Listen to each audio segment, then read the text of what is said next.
Hello friends, Radhe Radhe, Hare Krishna. Welcome back to my channel. Friends, आज हम बात करेंगे जगन्नाथ रथ यात्रा के बारे में। कब से शुरू हो रही है जगन्नाथ के जग के रथ की यात्रा। जगत के पालनहार श्री हरि विष्णु मतलब जगन्नाथ, इनकी रथ यात्रा कब से प्रारंभ होगी, क्या समय है और इनकी कथा क्या है। इस साल यह शुभ यात्रा 27 जून 2025 को शुरू होगी। हर साल की तरह इस बार भी उड़ीसा के पुरी में भगवान जगन्नाथ की रथ यात्रा शुरू होने जा रही है। हर वर्ष आषाढ़ माह में शुक्ल पक्ष की द्वितीय तिथि से इस रथ यात्रा का आयोजन किया जाता है, बहुत ही धूमधाम से। इस दौरान भगवान जगन्नाथ अपने बड़े भाई बलराम और बहन सुभद्रा के साथ रथ पर विराजते हैं, इसीलिए ये यात्रा बहुत ही धूमधाम से निकाली जाती है। शोभा यात्रा को भारत के सबसे प्रमुख और ख़ास त्योहारों में से एक मानी जाती है जगन्नाथ की रथ यात्रा, जिसे रथ त्योहार और गुंडीचा यात्रा के नाम से भी जाना जाता है। हिंदू पंचांग के अनुसार हर वर्ष आषाढ़ माह के शुक्ल पक्ष की द्वितीय तिथि को उड़ीसा के पुरी जगन्नाथ में रथ की यात्रा का बड़े ही धूमधाम से आयोजन किया जाता है और रथ निकाले जाते हैं। इस साल जगन्नाथपुरी की रथ यात्रा 27 जून को यानी शुक्रवार को शुरू होगी। पुरी का जगन्नाथ मंदिर 4 धामों में से एक है, जो कि एक हिंदू तीर्थ स्थल है और इस दौरान भगवान जगन्नाथ अपने भाई बलभद्र और बहन सुभद्रा के साथ रथ पर विराजते हैं। जगन्नाथ रथ यात्रा का विशेष महत्व होता है और पूरी दुनिया से श्रद्धालु इस पवित्र यात्रा में शामिल होने के लिए आते हैं। ऐसा माना जाता है कि भगवान जगन्नाथ की रथ यात्रा में शामिल होने से रथ को खींचने से मोक्ष की प्राप्ति होती है। हिंदू पंचांग के अनुसार इस साल आषाढ़ मास के शुक्ल पक्ष की द्वितीय तिथि 26 जून को दोपहर को 1:24 पर शुरू होगी और वही तिथि का समापन 27 जून को सुबह 11:19 पर होगा। जगन्नाथ रथ यात्रा का समापन 5 जुलाई 2025 को होगा, जो कि 9 दिनों तक चलता है। अच्छा, क्या होती है छेरा की रस्म। भगवान जगन्नाथ की रथ यात्रा पुरी के जगन्नाथ मंदिर से निकलेगी और गुंडीचा मंदिर तक जाएगी। इस यात्रा के पहले दिन छेरा की रस्म की जाती है, लेकिन छेरा की रस्म होती क्या है, काफ़ी सारे लोग नहीं जानते। तो प्राचीन काल से एक परंपरा चली आ रही है, जिसके दौरान उड़ीसा के महाराज सोने की झाड़ू से रथ की सफाई करते हैं और रोड तक सफाई करते हैं, वहाँ पर झाड़ू लगाते हैं। इस सोने की झाड़ू से रथ की सफाई करने की प्रक्रिया को छेरा की रस्म कहा जाता है और उसके बाद रथ यात्रा शुरू होती है।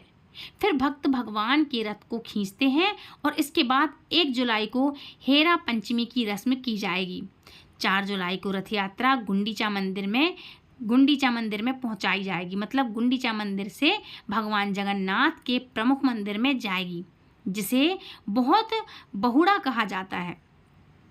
फिर 5 जुलाई को भगवान जगन्नाथ की मुख्य मंदिर में, जो मुख्य मंदिर होता है, वहाँ पर वापसी होगी, जहाँ उनका भव्य स्वागत किया जाता है। अब बात करते हैं कि क्यों निकाली जाती है इनकी रथ यात्रा। तो स्कंद पुराण के अनुसार भगवान जगन्नाथ की बहन सुभद्रा ने एक दिन नगर देखने की इच्छा व्यक्त की। तब जगन्नाथ और बलभद्र ने अपनी बहन को रथ पर बिठाकर नगर दिखाने के लिए निकल पड़े दोनों भाई। इस यात्रा के दौरान वे अपनी मौसी गुंडीचा के घर भी गए थे और वहां 7 दिनों तक रुके। तभी से जगन्नाथ रथ यात्रा की परंपरा शुरू हुई। इसलिए कहते हैं कि गुंडीचा मंदिर तक जरूर से इनके रथ को ले जाया जाता है, मतलब वो अपने मौसी के यहाँ जाते हैं जगन्नाथ भगवान।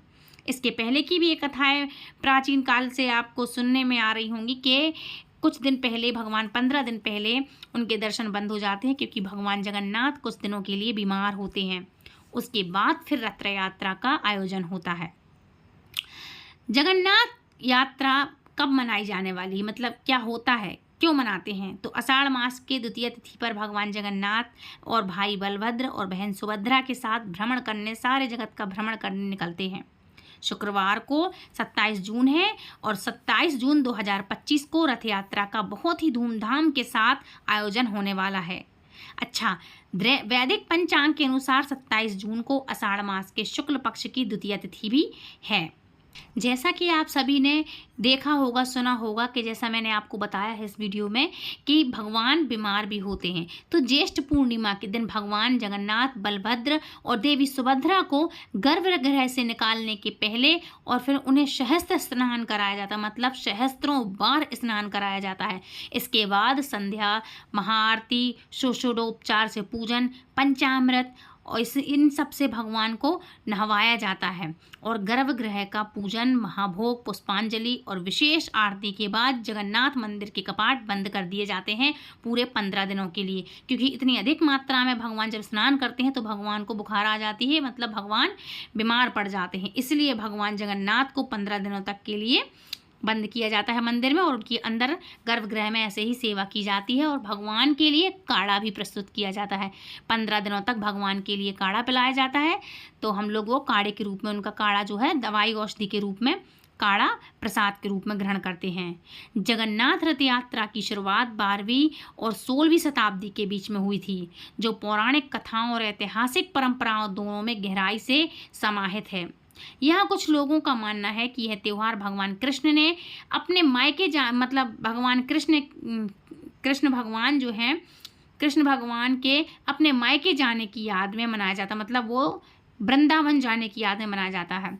वहीं कुछ लोग इसे राजा इंद्रद्युम्न की कथा से जोड़ते हैं, लेकिन ये सत्य बात है कि राजा इंद्रद्युम्न ने ही जब भगवान के दर्शन किए थे तो उन्होंने ही इस मंदिर की स्थापना की थी, मतलब भगवान ने आदेश दिया था कि जाओ और हमारी स्थापना करो, क्योंकि ये बहुत सारी कथाएं ऐसी प्रचलित हैं, बहुत सी चीज़ें इसमें ऐसी हैं।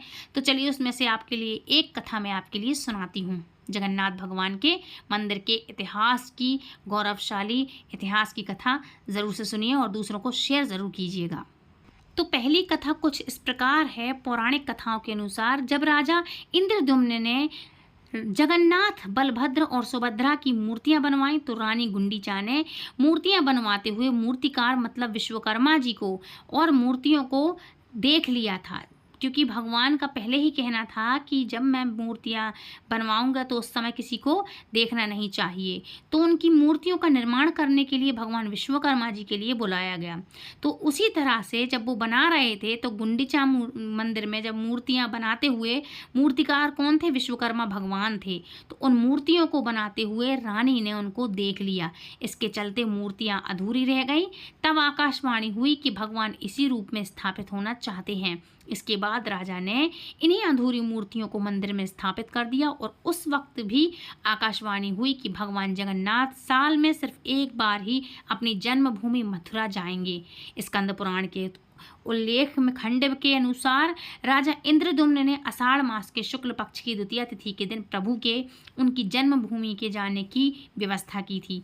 तभी से यह परंपरा रथ यात्रा के रूप में चली आ रही है। ये तो थी शॉर्टकट में बता दी मैंने आपको एक कथा। अब बात करते हैं दूसरी कथा के बारे में। तो दूसरी कथा के अनुसार, पौराणिक कथा की मान्यताओं के अनुसार, एक दूसरी कथा ये भी है कि सुभद्रा के द्वारिका दर्शन की इच्छा पूरी करने के लिए भगवान श्री कृष्ण और बलराम ने अलग अलग रथों में बैठकर रथ की यात्रा की। सुभद्रा की नगरी यात्रा की स्मृति में ही यह रथ यात्रा मतलब पुरी में हर साल होती है। इस रथ यात्रा के बारे में स्कंद पुराण, नारद पुराण, पद्म पुराण और ब्रह्मवैवर्त पुराण में भी बताया गया है। इसी के तरह इसलिए इस रथ यात्रा को जारी रखा जाता है और आज भी ये रथ यात्रा होती है। इसी के साथ एक और कथा आती है, तीसरी कथा, कि एक बार राधा रानी कुरुक्षेत्र में श्री कृष्ण से मिलने पहुंची और वहां उन्होंने श्री कृष्ण से वृंदावन आने का निवेदन किया। राधा रानी के निवेदन को स्वीकार करके एक दिन श्री कृष्ण अपने भाई बलराम और बहन सुभद्रा के साथ वृंदावन के लिए पहुंचे। तो राधा रानी, गोपियों और वृंदावन वासियों को इतनी खुशी हुई कि उन्होंने तीनों को रथ पर विराजमान करके उनके घोड़े को हटाकर उस रथ को खुद ही अपने हाथों से खींचकर नगर का भ्रमण कराया। इसके अलावा वृंदावन वासियों ने जगत के नाथ पालनहार जगन्नाथ के अर्थात उन्हें जगन्नाथ कहकर उनकी जय जयकार की। तभी से यह परंपरा वृंदावन के अलावा जगन्नाथ में भी प्रारंभ हो गई। इसके साथ ही एक और कथा आती है। चौथी कथा यह है कि चारण परंपरा के अनुसार भगवान द्वारिकाधीश जी के साथ बलराम और सुभद्रा जी का समुद्र के किनारे अग्निदाह संस्कार किया गया था। कहते हैं कि उस वक्त समुद्र के किनारे तूफान आ गया और द्वारिकाधीश जी के अध जले शव, मतलब अध जला शव था जो पुरी के समुद्र के तट पर बहते हुए पहुंच गया। पुरी के राजा ने तीनों शवों को अलग अलग रथ में विराजमान करवाया और पूरे नगर में लोगों ने उस रथों को खींच करके घुमाया, और अंत में जो दारू का लकड़ी के शवों के साथ तैयार कराई गई थी, जो उसके मतलब तैर कर जो आई थी, जो लकड़ी जिनके हम जगन्नाथ भगवान बनाते हैं, वो लकड़ी एक तैर कर आई समुद्र में, उसी से पेटी बनवा करके उन शवों को उनमें रखे और रख करके उसे भूमि में समर्पित कर दिया। इस घटना की स्मृति में ही आज भी इस परंपरा को निभाया जाता है। चारणों की पुस्तकों में इसका उल्लेख बहुत ही अच्छे से और अच्छी तरीके से मिलता है। मान्यता तो यह भी है कि भगवान ने साक्षात इंद्रद्युम्न को दर्शन दिए थे कि मेरा यहाँ से आगमन होने वाला है, मतलब इतिहास में ये बताया गया था कि मेरा यहाँ आगमन होने वाला है, इसलिए तुम मुझे यहाँ पर स्थापित करो। इसी के कारण ये बहुत बड़ी बड़ी कथाएं हैं। यदि मैं पूरा डिटेल में बताऊंगी तो बहुत लंबा वीडियो हो जाएगा। तो इस तरह से इतनी सारी कथाएं आती हैं, इतनी सारी कथाएं हैं तो कि आज के दिन इतना बड़ा और इतना भव्य त्यौहार मनाया जाता है। अच्छा, अब बात कर लेते हैं कि आज के दिन करना क्या चाहिए। तो देखो, भगवान की बहुत ही धूमधाम से विशेष रूप से पूजा होती है, तो आपके लिए भी बहुत ही धूमधाम से, यदि भगवान आपके घर में कोई भी भगवान है, लड्डू गोपाल हैं, राधा कृष्ण हैं, तो देखो सभी का स्वरूप वही है, या फिर जगन्नाथ जी स्वयं साक्षात आपके यहाँ मूर्ति के रूप में हैं, तो आप आज के दिन मालपुए का भोग ज़रूर से लगाएं। पूरी दुनिया में ही नहीं, पूरे संसार में जहाँ पर भी जगन्नाथ जी का स्वरूप है, आज के दिन लोग उन्हें खीर पूड़ी हलवा और सबसे अधिक प्रिय जो उनको है वो है शुद्ध घी के मालपुए। तो आज के दिन आप मालपुओं का भोग ज़रूर से लगाइएगा। भगवान को स्नान के जल के छींटे चढ़ाइएगा। यदि आपके यहाँ मूर्ति है लड्डू गोपाल की तो उनमें आप कर सकते हैं, और नहीं तो आपके पास लकड़ी की मूर्ति है जैसे स्थापित हैं, जिस तरह से अगर हम पूरी जगन्नाथपुरी के धाम से लेके आए हैं तो आप लकड़ी की उन मूर्तियों पर छींटे लगाइएगा, जिससे उनका स्नान हो जाए। उनको अच्छे से स्वच्छ कपड़े पहनाइएगा, श्रृंगार करिएगा, खीर पूरी हलवा मालपुए मीठे में जो भी आप बना सके वो बनाइएगा, लेकिन शुद्ध घी के मालपुए ज़रूर से बनाइएगा इन सब चीज़ों का। और एक बात, जब मालपुए बनाते हैं तो गुड़ के मालपुए बनते हैं। इन सब चीज़ों का बढ़िया से भगवान को नैवेद्य से भोग लगाइएगा और पूरे परिवार में इस प्रसाद को वितरण करिएगा और आप भी खाइएगा।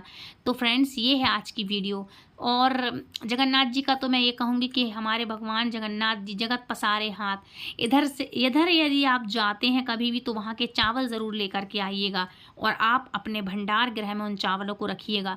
इनके भंडार से हमारे घर के भंडार हमेशा भरे रहते हैं। यदि आप इस दौरान वहाँ पर जाते हैं, आप दर्शन करके आते हैं, तो प्लीज़ मुझे कमेंट ज़रूर करिएगा, या आप होकर के आए या ये वीडियो आप कहाँ से देख रहे हैं तो प्लीज़ मुझे कमेंट करके ज़रूर से बताइएगा।